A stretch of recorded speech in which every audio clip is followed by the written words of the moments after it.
things first. We understand that you are no longer in Kanu's link. No.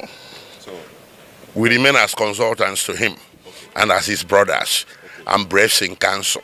okay, based on today's proceedings, what did you observe and what is the way forward? Well, my observation is that let's keep in mind that 14th October this year made it 10 years that this case has been pending.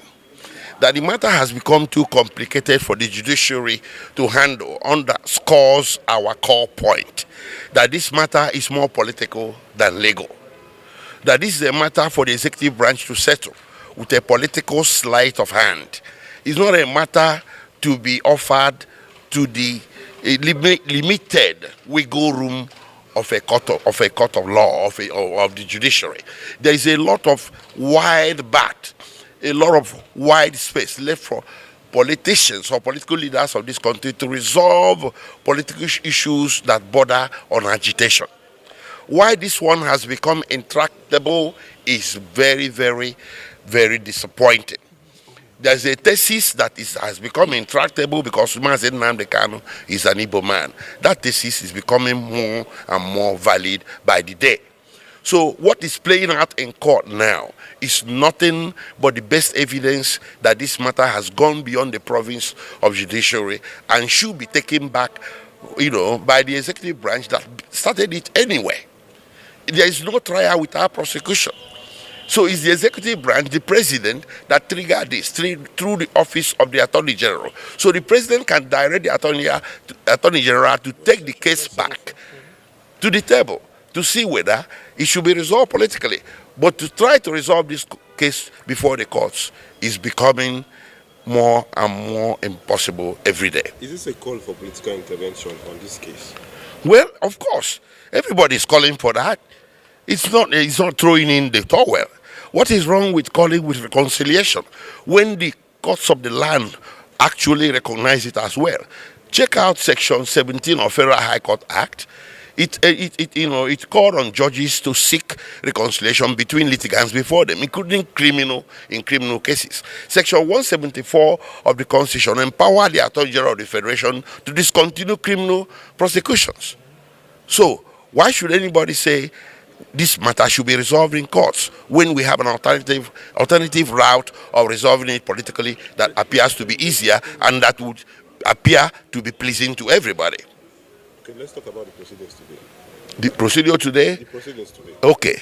What next? I will yield to one of my colleagues to discuss that. It's good for us to put the record straight. Mazi Nnamdi Kanu is not saying that he will not enter defense.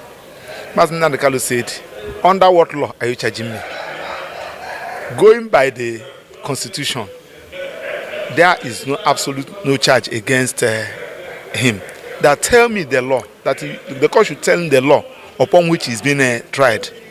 Now, my Lord is on saying that whatever thing that you have to say should be ruled at the final written address, and it should be upon a conviction to know whether you are supposed to be convicted or not. And Mazi Nnamdi Kanu said no. There are thresholds, there are hurdles upon which you need to cross for you to reach at that particular issue.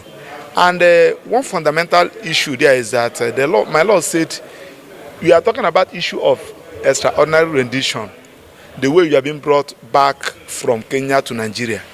And he wants somebody to come and give evidence on that. There is nothing before him.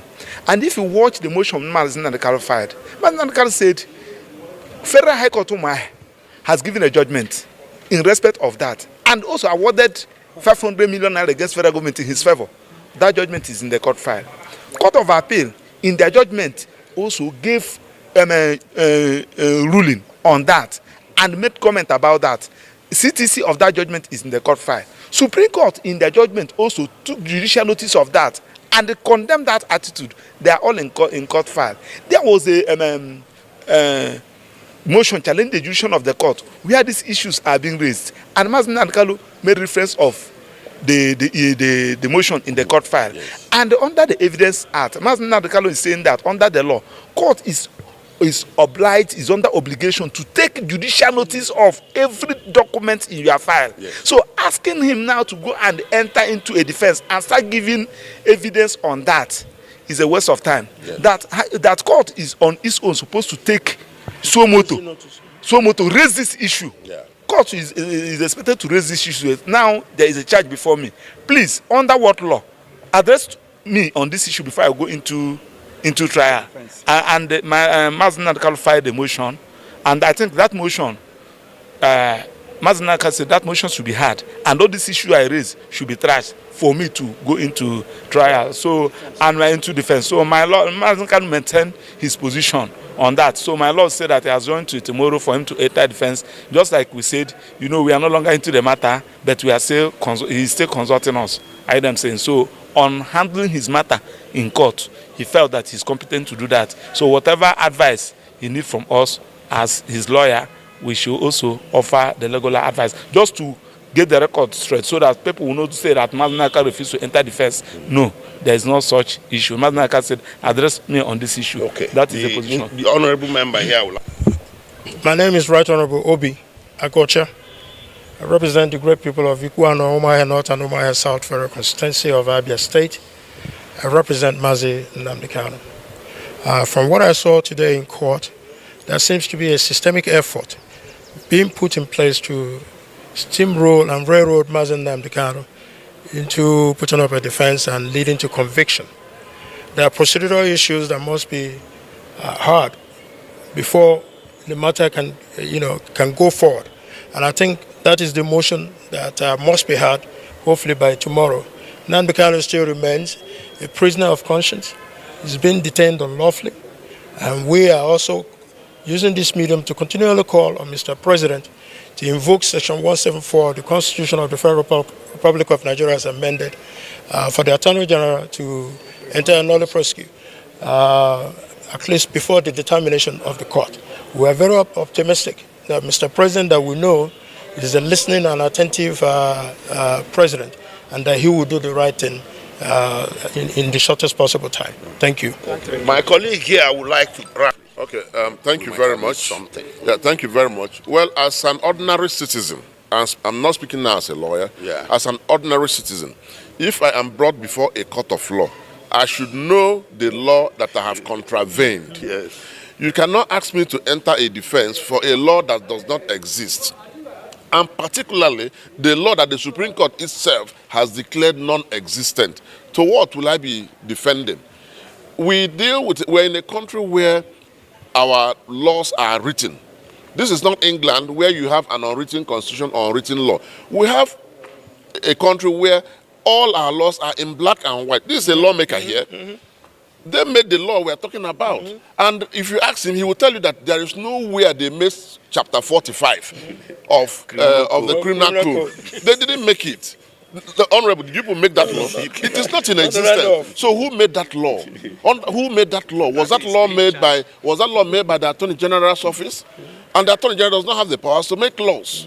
So I am saying, as an ordinary citizen, that Mazi Nnamdi Kanu is completely right and within Section 36 of the Constitution, which borders on his fundamental right to fair hearing, to be charged with in a court with a law that is in existence, not with a law that is not existing. Wonderful. Thank you. Thank you very much.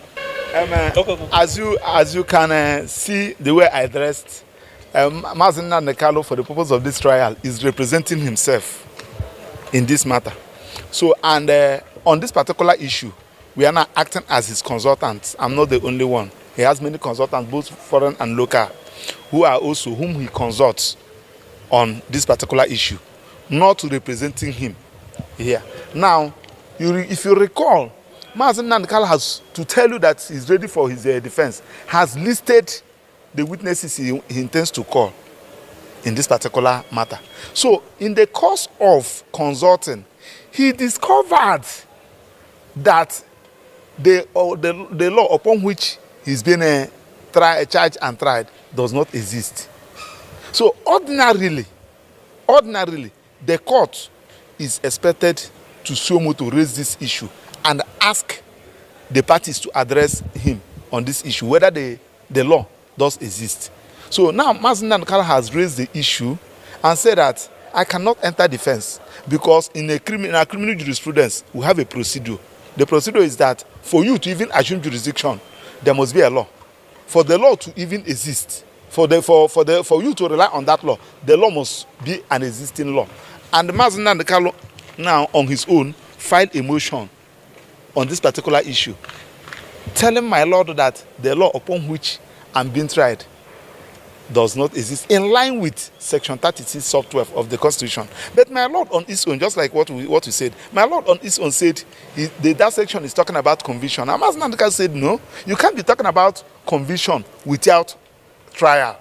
The trial will lead to conviction. So for you to even talk about conviction, you must first of all address all those issues that will lead to conviction. So that is why we are here. It's not as if that he don't want to enter defense, but he's saying, tell me the law upon which I'm being charged and tried. But why are we here at this stage, knowing that at the point he once pleaded not guilty, and then the witnesses from the prosecution were examined and cross-examined?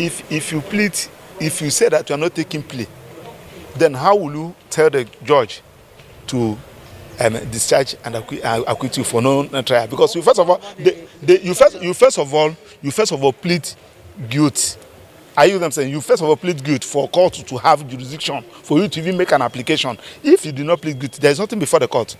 So that was the issue. And he's now saying that if the law, the charges upon which I pleaded guilty, does not exist. We are talking about law. Yeah, what about the trial? There was a trial. The defense opening their case. The prosecution. You can raise it. The law said that you can raise all this issue at any stage. Okay. Before judgment, you can raise it at any stage, either before prosecution open his case, upon prosecution closing his case, or at any stage. So that's the stage Mazi Nnamdi is. So on our own, so we believe that the court will first of all hear this particular motion. I hear them saying that just like the court said, the court has every right to take decision one way or the other. Then Mazi Nnamdi still have opportunity of going on appeal. Thank you very much. It's my pleasure.